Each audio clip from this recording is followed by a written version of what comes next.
Crops fail, youth despair, foreign capital flees again. Is the communist regime on a countdown? Wall Street engulfed in pessimism over China's economic growth. Shocking exit. Din Tai Fung pulls out of China as Taiwanese businesses accelerate their departure. Former aide to Governor of New York charged with spying for China. It's all covered in today's China Truths. Crops fail, youth despair, foreign capital flees again. Is the communist regime on a countdown? Recent extreme weather has triggered near-total crop failures in China, pushing vegetable prices to soar and leaving consumers overwhelmed, saying we can't keep up. The CCP's aggressive drive for new quality productivity has intensified industry competition and internal pressures, making job hunting increasingly difficult for young people, plunging them into despair. The bleak economic outlook has sparked another wave of foreign capital flight, putting the CCP under severe strain and leaving them scrambling for solutions. Amidst the struggles with livelihoods and a declining economy, the CCP is also battling internal collapse-style corruption, which some experts warn could be an indication that the communist regime is nearing its end. Crops nearly wiped out, vegetable prices surge across China. The New York Times reported on September 3 that farmers in northern China, a region typically dry and accustomed to drought, were caught off guard by heavy rains earlier this summer. The sudden downpours flooded fields, devastating crops like eggplants, cucumbers, and cabbages. In late August, farmers in Shijiazhuang, about 290 kilometers from Beijing, shared videos on social media showing fields turned into unusable muddy plots, worsened by continuous heavy rains and overflowing reservoirs. Consumers across the country are feeling the impact. Prices of vegetables such as eggplants, beans, and cucumbers have surged, with some varieties climbing by as much as 40%, reaching their highest levels in 5 years. A buyer in Yan'an, Shaanxi province, expressed frustration, saying, "It's too expensive, who can afford this?" With China's economy already slowing, these soaring prices are straining households even further. Lu Zongyuan, a senior fellow for China Studies at the Council on Foreign Relations, warned that in the current weak economy, continued food price increases could significantly erode household purchasing power. The economic troubles extend beyond agriculture. Years ago, the CCP tried to shift away from the overheated real estate market that had been propping up Chinese household savings, banking, and local government finances. However, the sector is now in crisis, with developers going bankrupt, massive debts piling up, and unsold apartments accumulating. As job losses mount, Chinese consumers, already prone to saving, have become even more frugal, leading to weak consumer spending across the economy. This caution is reflected in broader spending habits. Alibaba, China's largest e-commerce company, reported a 1% drop in its domestic online shopping business in the spring. Meanwhile, data from entertainment provider Maoyan shows China's summer box office revenue dropped nearly by half compared to last year. The U.S. Department of Agriculture projected in August that Chinese consumers, facing ongoing economic pressures, will cut back on pork purchases, opting for cheaper beef instead. New quality productivity leaves young people behind. The CCP's emphasis on new quality productivity focuses heavily on narrow tech fields like artificial intelligence and robotics, causing demand in other industries to weaken. As a result, a large number of highly educated young people are left behind, struggling to retrain for emerging industries upon graduation. In July, the unemployment rate for young people aged 16 to 24 in China surged from 13% in June to over 17%. Winnie Chen, an auditing major who graduated this summer in Nanchang, southeastern China, is one of those affected. She took the civil service exam in March but failed, as each position required competing against hundreds of applicants. Shifting her search to the private sector, Winnie applied to 119 positions across industries like accounting, e-commerce, and social media by sending messages to 1,229 companies through a job-seeking app. Despite dozens of interviews, she found the job offers she received had unreasonable conditions. One offer came with a starting salary of about 2,700 yuan, about $380 per month, which she deemed too low to sustain a living. Another position required her to work on public holidays without compensatory leave. She was also offered a job as a makeup artist but declined after discovering it involved working in a nightclub. Reflecting on the situation, Winnie Chen remarked, "It feels like there are too many university graduates now, too many people, but not enough jobs." She also noted that many of her classmates are unemployed, adding, "The economy is in a slump." Foreign investment and mass exodus again. Companies that once rushed to enter the Chinese market are now slashing expenses or pulling out entirely. Last month, Sephora, a cosmetics retailer under French luxury group LVMH, announced layoffs, citing a challenging market. Soon after, American tech giant IBM revealed plans to close 2 R&D centers in China, cutting around 1,600 jobs. On the same day, Din Tai Fung announced it would shut down 14 of its stores in China. These moves are part of a broader trend among foreign firms, including long-standing players like IBM and Din Tai Fung, which entered China 40 and 20 years ago, respectively. Their withdrawal reflects a growing pessimism about China's economic outlook. The recent wave of foreign capital flight was significantly driven by the anti-espionage law enacted on July 1 last year. The Chinese government's intense scrutiny, including raids on American consulting firms and exit bans on executives, has prompted many foreign companies to reconsider their presence in China. This exodus is dealing a severe blow to China's economy, with high-paying jobs in major cities like Beijing and Shanghai gradually vanishing. Meanwhile, real estate prices continue to decline, and China's stock market is lagging behind other major economies, such as the US, Japan, and India. In 2024, foreign funds are projected to become net sellers of Chinese stocks for the first time in over a decade, marking the first annual net outflow since data collection began 10 years ago. So far this year, about 180 Chinese companies have been delisted from a major stock market index, reducing China's presence in global benchmarks. Since early June, more than $12 billion in foreign funds have exited China's stock market, following the $10.9 billion withdrawal in the third quarter of last year. This mass exit has also pushed vacancy rates in premium office spaces to high levels.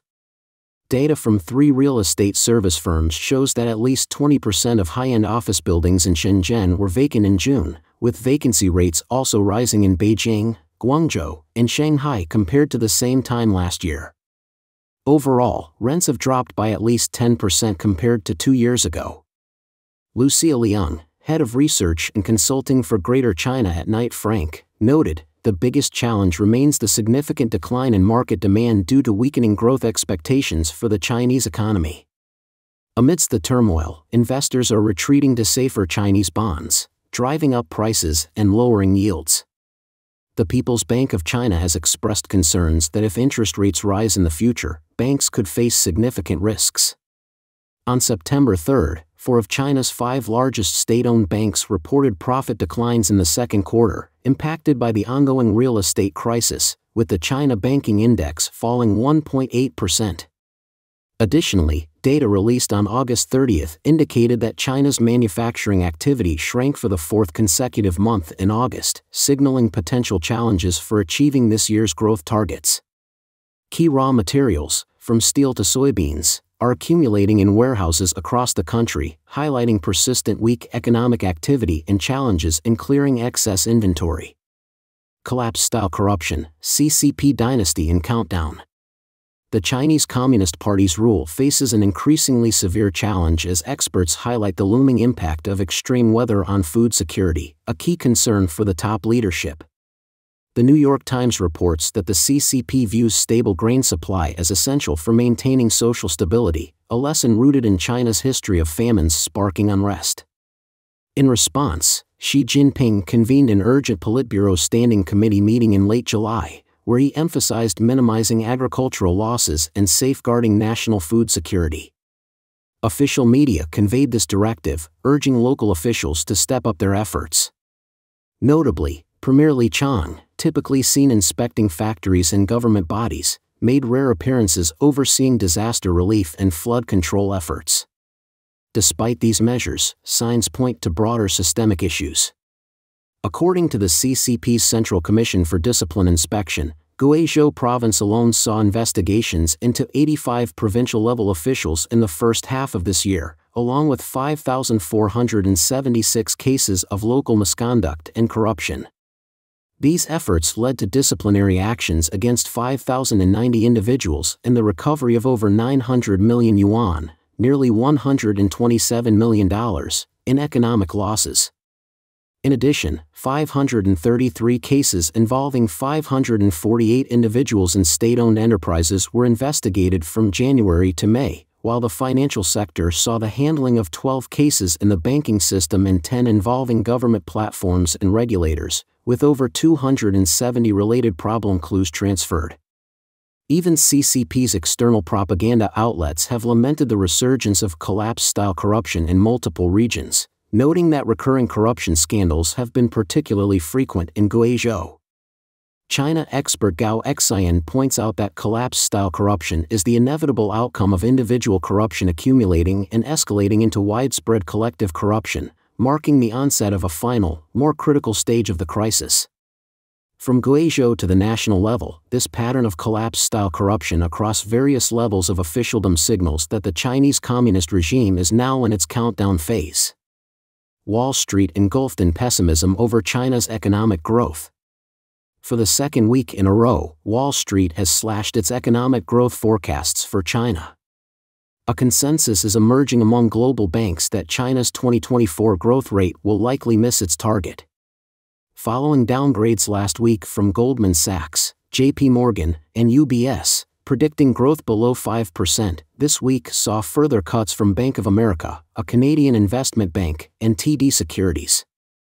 On September 4th, Bank of America lowered its 2023 growth forecast for China from 5% to 4.8%, and for the next 2 years from 4.7% to 4.5%.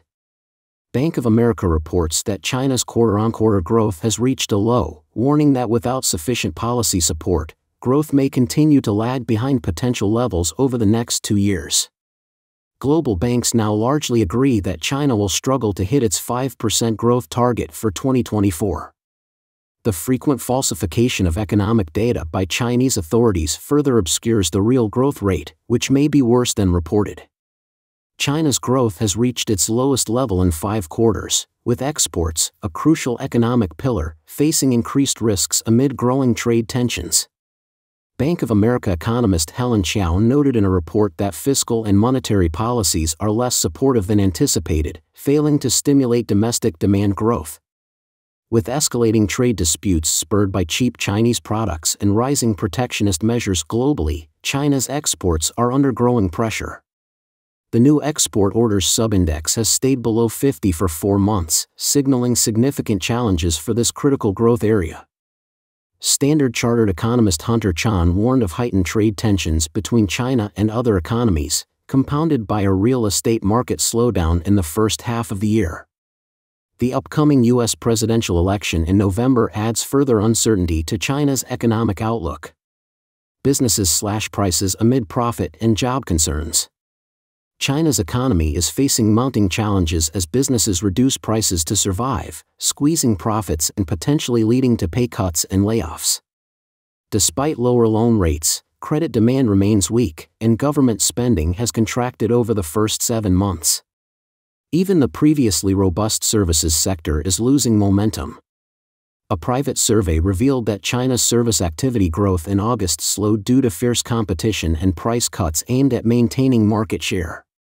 Economists at Barclays caution that weak domestic demand and overcapacity have led to widespread price wars across industries.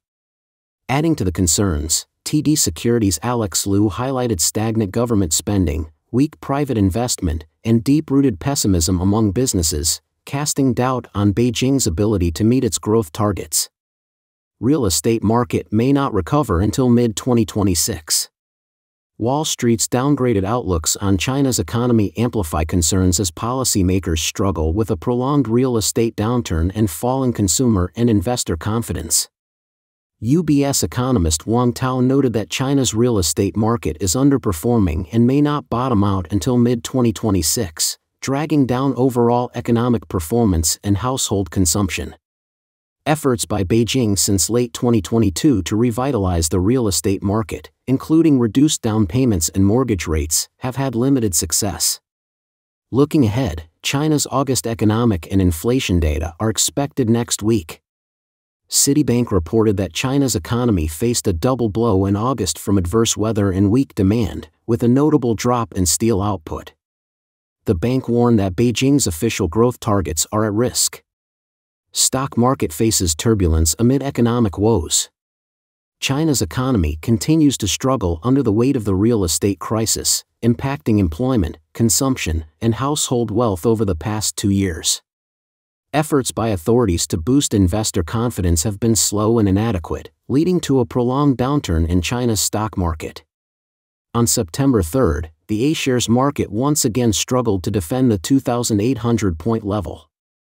Chinese economist Ren Zeping captured the market sentiment with 2 Weibo posts, joking, "Previously, you looked down on 3,000 points, now, you can't reach it," and, mocking 3,000, doubting 3,000, accepting 3,000, longing for 3,000.